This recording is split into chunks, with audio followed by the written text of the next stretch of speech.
This is Report to Wyoming. I'm Colby Fedor, and today I was delighted to talk to Christy Jindrick-Toll. She and her husband Corey, along with their friend Heather Hintz, recently opened the Mental Health Hub in Casper. It's located at 701 Antler Drive. In this episode, we get to know Christy a little bit more and her vision for this building. We also talk about mental health in general, especially as it pertains to Wyoming and the holidays. I hope you enjoy it. My first question is, tell me about yourself. How did you end up in the mental health field? I actually have kind of a funny background. I was in retail management going through school. So I was in a people field pretty much my whole life. Knew I was pretty good with people. And so as I decided to go back and do a master's graduate program for counseling. Oh, where did you get your master's degree? Okay, so I graduated from the University of Wyoming. It was the Casper cohort that they used to do here. So I wasn't in Laramie. It was actually here in town in 2008. Oh, I want to interject because that's pretty cool. They do so much with the University of Wyoming that people don't always know about. And so for people thinking about going and pursuing a degree or expanding their education, they can do a lot right here in Casper. You don't have to be in Laramie. Yeah, and that program is actually, so it went away for a couple of years just because they couldn't get anybody up here to do the instructing, but now it's back in full force. So that it's a 3-year-long program through the University of Wyoming for specifically counselor education is what it's called. Oh, okay, and I know there's some scholarships for students who want to get into the mental health. Would you say industry or field? I would say field. Okay. I always want to make sure industry sounds weird when it comes to mental health, I think. Right. Because it's like capitalizing on it, but you have to make money. It's a very important job. You recently opened the Mental Health Hub. I know it's been a long time coming. How are things going? It has been literally a dream come true. So I've had this kind of vision, this dream for probably about 10 years, I would think. I decided to go into private practice around the same time, about 10 years ago. And it was kind of a daunting, isolated. I felt pretty alone in trying to kind of work as a mental health professional and really counsel people. You need that. So I think people forget that we're human too, and we need that support. And how about I share this? I think sometimes, imagine when you have friends or family members that reach out to you when a crisis is happening, and you know how draining and kind of how exhausting that feels just showing up for them, being there for them. Yeah. Often we have to just listen and we don't know what to say. Although we have training and education, we're still human. And so imagine having that 8 times a day.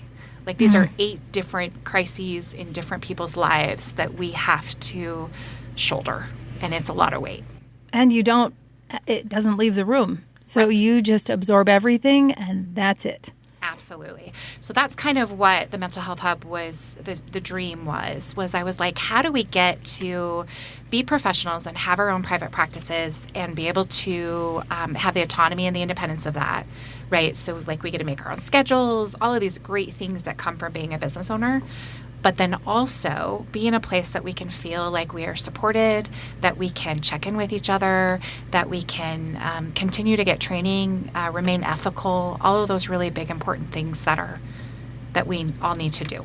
And it's a huge building. For people who don't know or haven't read about it, maybe we should go into the history of the building really quickly, because I think that's fascinating. Yeah, the building is pretty awesome. So I actually came upon it by accident. We were looking in that general neighborhood for a different building that my husband owns a couple other businesses. And so we were going to see that other building, and I drove by, and I've lived here almost my whole life, and I didn't even know that it was there. And so I kind of peeked around, and it was completely covered and overgrown. You couldn't even see the entrance, and it had so many trees. And I thought, what is this place? It kind of called to me, I'll be honest. There was a little bit of magic there. And I just literally was like, hey, stop. I have to go check this building out. So I went in, and I'm looking in the windows this funny person that I'm sure they're like, who is this person looking in this windows? And I looked in the windows, and I immediately was like, oh my gosh, this, I have to have this place. I have to get inside this place. So what the cool part is that as I was, I called my real estate agent, who's a friend of mine actually, and I was like, hey, you have to let me into this place. Can I get an appointment? Can I get in here? And she said, oh my gosh, it's crazy. I am driving by as we speak. So let me get permission. Let me see if I can get you in there. I'm on my way. So she came over. She was able to let me in the building. I walked into the lobby and I immediately saw like my vision in front of me. So it was, the whole experience has been kind of surreal because it started out as that. I wasn't actually in the process of trying to make the mental health hub exist. I didn't even know that it was going to be called the mental health hub. I had no idea that I was even going to find that building.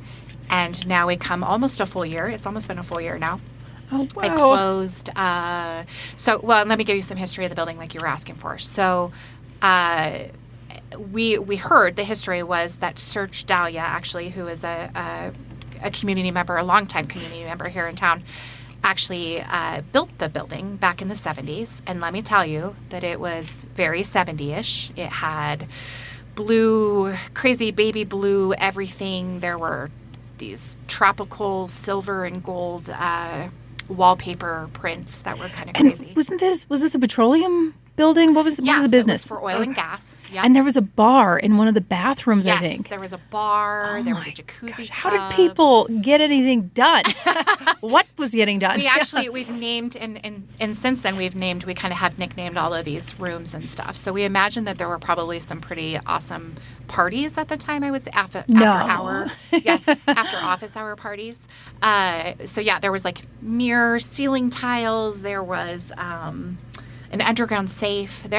We found some treasures in this building. It's been kind of a cool process. I know there's little remnants of it. Some of the tile in the bathrooms downstairs, I think I saw. Okay, little cool things. And then what about that rug? Yeah. So I guess Serge commissioned, and so of course I would love to speak with him. I have not spoken with him to see what the truth of these stories were, but supposedly he had commissioned this amazing place in New York City to do this ginormous rug. So when you walk into the lobby, there's this huge wall. I would say it's about 30 feet by 40 feet, and it was covered with this. Probably back in the day, it was probably pretty awesome. But nowadays, it's very retro, let's say that. Very, it was the colors of the oil field. It was supposed to look like the oil field and the layers of the earth. So it was like yellows, oranges, browns, but that's the colors of it. And it was this ginormous, it fit on that 30 by 40 foot wall. And so we traced it back. It was really funny, actually. It became a joke because my husband was like, I bet it's like worth some money. I'm going to check it out. I'm going to do some research. And so we actually found a number on the back. There was it had its own serial number. We had the commission date and all of that. And so he called that company and they said, that was actually a probably really expensive piece to have made. And it's so cool that you're calling us back. But it had been sitting there on the wall. Nobody wanted to touch it. People had joked with me about keeping it. And I was like, yeah, no, thank you. Back in the day, it was beautiful, but I didn't necessarily still want it on the wall. And so we were actually able to, several months later, we put it into an auction in LA.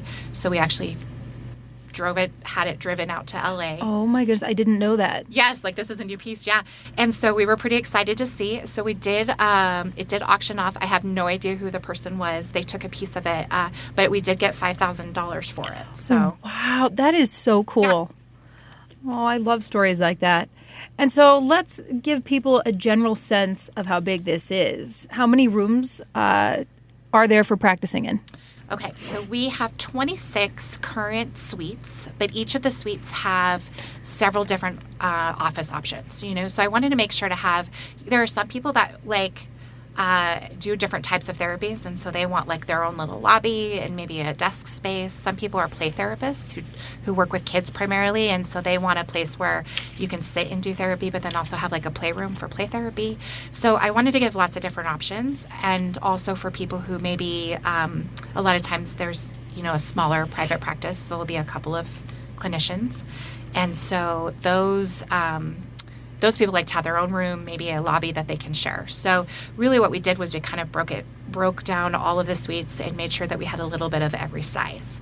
So in the 26 suites, we have one that has 5 offices. That one is actually still available. I'm excited to say, though, after a year, we have all of the rest are rented out. Wow. We have officially rented out, other 25 suites. We have about And we also take students, interns, provisional license people. So a lot of us have those people that are working in our offices as well and sharing offices. So I think we have probably, I should have done a count before I came, but I would say probably 20, 25, 26, 27 actual clinicians. That is incredible. So what's unique about the way you've decided to pull this team of professionals together under one roof to meet a whole range of needs? So one of the things that usually happens, especially when you have like a mental health agency, is that it's either a nonprofit, which I have worked for nonprofits, and bless all of their souls, that is hard work to have to chase money, to find money, to do the work. It's necessary, and it is so amazing, and I appreciate it, but it wasn't something that I wanted to do. Another option is to have like a business, or me be an employer, right? Like where I would be a director and there would be all of these people that would work underneath me. I actually love to be a leader, but I don't like to be a boss and a manager, and so the idea of that is just overwhelming to me. And going into private practice 10 years ago, I fell in love with the independence. I fell in love with the schedule. I fell in love with being able to kind of pick and choose my own clients. And so I wanted that to happen for other people as well, and to let people know that there was this option where they could kind of have their cake and eat it too. They could be their own business, but also have that support and collaboration of other people. As far as I know, I've heard it, like maybe there are versions of this, but this particular gosh, I don't even know what you would want to call it. It's kind of a new way. It was pretty much out of, I don't want to be the big boss. I don't want a nonprofit. I don't want to be in charge of all of those people, but I want to create this amazing place where people can feel like they can do their best work. One of the things that I always like to talk about is that what people don't know is that the average shelf life, is what we call it, for a therapist is 7 years.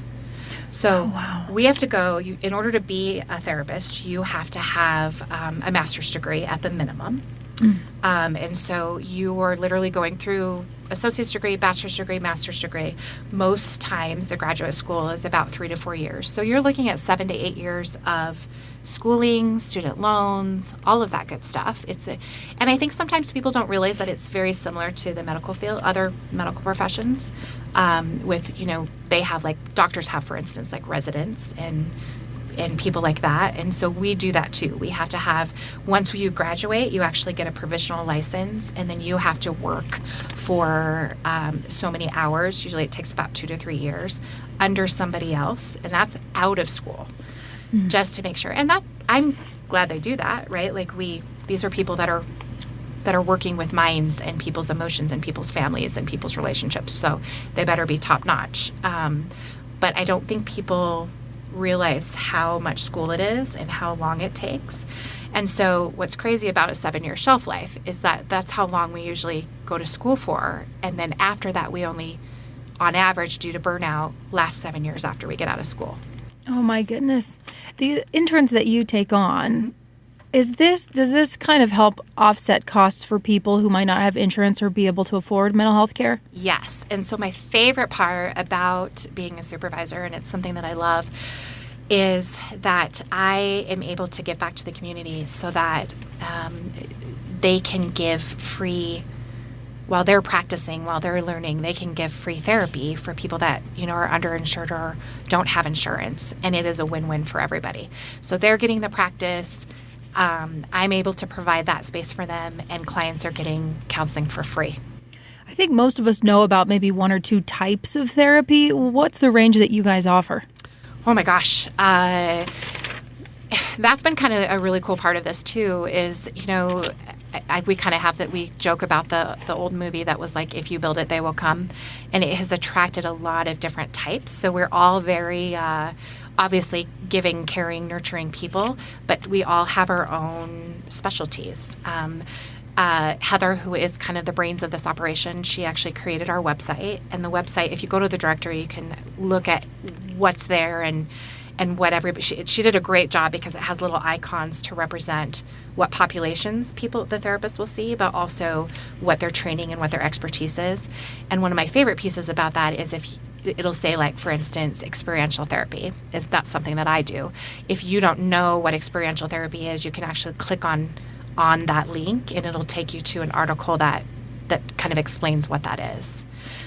So we have everything from, and I kind of do a funny one. It's called sand tray therapy. And so literally it's play therapy with, it doesn't have to be with kids, it's with adults. So we use a giant, people make fun of me a lot. They say it's a big sandbox, but we literally get to play with the sand and have all of these figures, and it's kind of using the other type of your brain to have a different way of processing what's going on in your life. And so a lot of times we have that very formal, logical side of our brain. We also have to mirror and have that very expressive, emotional, artistic side of our brain. And when we have those two things that kind of mirror each other really well, that's when we do well in life. And so it's giving people that, we forget to play. I think like about 12 years old, our breathing changes, right? We start to stress out. We get thrown in the real world. And so our breathing changes all the way to how our brain changes, as well as what we expect of what we think other people expect from us. And so we stop using that play, but that piece is so important. So a lot of us do that experiential therapy. There's lots of play therapy. We actually have somebody who does like gaming. They use electronics gaming, video gaming, which is very cool right now. And so he uses that. We also there's a traditional model, cognitive behavioral, which is traditional talk therapy. We have lots and lots of us are certified in EMDR, which is also kind of a hot topic right now. I don't know if you're familiar with. Is this using lights? You can it's bilateral stimulation. So it's that back and forth between those two brain hemispheres. So sometimes it's lights that you can watch. Sometimes people will use, you'll follow a finger with your eyes and you'll go back and forth between left and right as you're processing things. We also have little tappers that will like vibrate. And so that'll go left, right, left, right. Right now, I kind of notice on TikTok, it's kind of the place where everybody's getting their mental health fix. They're doing a lot of bilateral music. And so all of that stuff is really, really good. And the neuroscience behind that is my favorite part, because it's kind of, before we used to think it was just kind of magic hocus pocusy therapy. We are figuring out that there is actual science behind it and all this research that's backing this up. So EMDR is what they call, it's eye movement desensitization. And literally it just goes between left brain, right brain, using that as a therapy approach while you're processing trauma. So people are certified in that as well. Oh my goodness. Is there a population that you see maybe more of than others? I think that the stigma around mental health in the past it's always been, usually parents bring a lot of times kids to come in. I would say, though, that more and more, and I'm really excited about that, the more that it is on TikTok, the more that it is on Instagram and all of those things, people are realizing that mental health is a human experience. We all have mental health issues, and I think that it used to be thought of as such this horrible, awful thing, and now that it's being okay. I'll share with you really quick, too. I actually had a couple of people tell me, even professionals in the field, say, don't name it the mental health hub. Nobody will come if it's a mental health hub because of that stigma. And I purposely chose to name it the mental health hub because I don't want there to be a stigma. I want it to it's supposed to be like healing hearts. Right? Yeah, exactly. And I'm like, no, because what's wrong with that? Like, sorry if your business is named Healing Hearts. I wanted people to be able to go, I'm just going to go down to the hub, and it's a mental health hub, and it's just normal, and it's everyday talk, and it's not this huge, scary, big thing that it's often made in the past to be. I had my first panic attack at 30, and I feel like panic attacks are probably one of those things where people talk about them, and you're like, is that even real? Or are you just saying that? And then you have one, and then it just keeps happening. And I think I have them under lockdown now. But no, I was like, oh, that's what it is. I'm not having a heart attack. I realized, there's some things going on in my life maybe I should dial back on. And so that was one. But I think it makes me realize, like, oh my gosh, I wonder if my mom's generation and all her sisters, none of them went to therapy as far as I know. And I wonder what they were doing. My mom was just really the type of lady who did not talk about it. She had her coping mechanisms and she moved on. I do think there is something to be said about that kind of toughness and fortitude, but I also think it's okay to talk about it, or even to be able to tell like their neighbors or friends, like, I am really struggling with depression and it's okay. I wish it could be a little bit more casual and that people didn't feel like there was necessarily something wrong with them. It's just that we're human and everybody goes through difficult times. And I think it's important to realize that therapists, we have mental health issues too. Like we're trying to deal with all of that stuff. We're human as well. And I think sometimes, especially in the medical field, because we're kind of like in the medical field, but not like considered always medical field, that people think like, you know, like we're the experts or we know better or we have these perfect lives. Oh, my Lordy. We, especially in Wyoming, it's really hard. As therapists, it's hard to find therapists for us. A lot of times, I know actually people who will go out of town or to get services because otherwise these are all our colleagues and our people that we know. So even panic attacks is like my middle name. So I get it. It's real. It's been nice to see the older generations, like the boomer generation, is starting to come in. We have people who work with vets. We have a lot of people that work with individuals that have disabilities. So we pretty much kind of have every service that you possibly would want. And that's kind of the dream that's come true too, is that you get to walk in there and you have options. And I think that's really important when it comes to finding the right person. Okay, so as we start to enter the holidays, well, they're here. The holidays are here. And I think it's easy to get really caught up in the lights and all the food and the partying, but it can still be really stressful. And for some people, you know, if you don't have enough money to buy gifts for your kids or you just lost a spouse or whatever it is, there's some unique challenges about the holidays that we don't always think about. So what are some practical advice that you give people to get through their day-to-day lives, especially during these seasonal times? Yeah, because, and one of the things that I think we forget about, especially with the holidays, is that it triggers a lot of grief, right? There's a lot of loss. There's a lot of grief around the holidays with either people that aren't spending time with us there anymore, that they're not there. Maybe there's some stuff that happens within families and you can't get together with families anymore. There's a lot of isolation. There's a lot of loss. And it's hard because, like you said, we get wrapped up in all of the pretty lights and the Christmas carols. But I would say, and as a matter of fact, I think my colleagues could agree with me, this is our hardest time of the year. Oh, wow. We have the most people that come in and are like, and a lot of my clients are on, essentially we do plans of how are we going to get through the holidays. And that's a different way of looking at it. Here's kind of my thoughts about it, is that it's to just be real and honest about it. We don't have to put that fake smile. Like one of my most favorite things, I don't know if you've seen it, is there's like a picture, it's been on sweatshirts, there's a meme on it, is there's a picture of like Christmas lights and they're all like knotted up. And it says, I'm okay, I'm really okay. But it's this giant, enormous knot of Christmas lights. And I think that there's this idea that we have to be happy for other people, or we have to go, oh, yes, Merry Christmas. And I call it teething, where you just you show your teeth as you smile. Oh, yeah. And oh, yeah, Merry Christmas to you too. And I think it's okay to go, yeah, I'm not doing okay. And this is really hard for me. The hard part about that is that those of us that receive those messages need to not feel like we have to fix that. Like we don't have to go, oh my gosh, I'm so, like, what can I do to help you? Sometimes it's just to have some empathy and say, yeah, this kind of sucks. I bet this sucks for you. Or, wow, this is really rough. What are you doing to get through this? So to me, it's about having honest conversations and not pretending.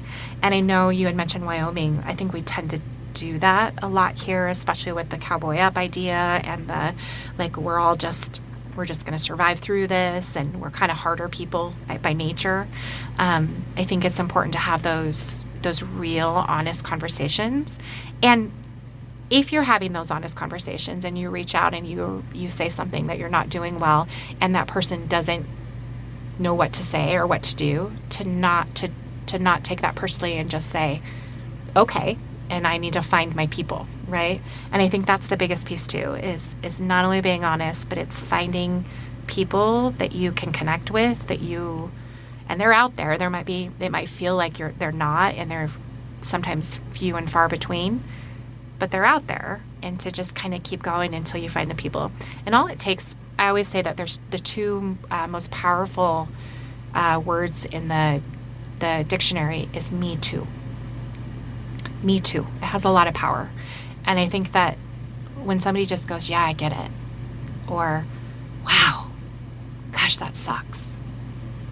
I don't even know what to say. And those are absolutely appropriate answers, right? It's just saying, I get you. I'm right here with you, and it's okay to not be okay. It definitely makes me personally want, for me and my kids, to think about others more, and people who might need a warm coat, people who might need a hug, or just an ear. So what is the best place for people to get in touch with you if they'd like to explore some mental health options? I would say the website's probably the easiest, especially if you're already because it's scary to go to therapy. It is scary. I'm a therapist, and it's scary to go to therapy. So I think the website is a really great way to kind of keep some distance, but be able to see what's out there. And it's a really good one where you can, so if you find somebody that you think you'll connect with, or you like what they offer, you can actually just push it and it'll directly get you to them, whether that's a phone number, email, whatever that is. Or we do have a phone number that you can call, which is also on the website. Quick interjection. Listeners, it's 307-374-MIND. That's 307-374-6463. And actually, I'm usually one of the people, or my colleague Heather that's helping with this, will be the ones that answer and get back to you. And that's another thing too, is we try to really do because we have so many clinicians to choose from, we try to do a really good job with matching. So we're not just like if we do a referral, we're not just going, okay, next, and just giving it to the next person in line. We ask a lot of questions. We're like, do you want a female or a male? Do you like someone who's more direct, or do you like someone who's just going to listen and just be there with you? Do you what's your insurance? How do you want to pay? What does that look like? Is that hard for you? And then that might be where we can have the students come in and do something like that. So we really try to match people really well with somebody. And so if that's a better way that you'd rather call and have a conversation with us and try to get you to the right person, we can do that too. This has been Report to Wyoming, presented in the public interest by Town Square Media.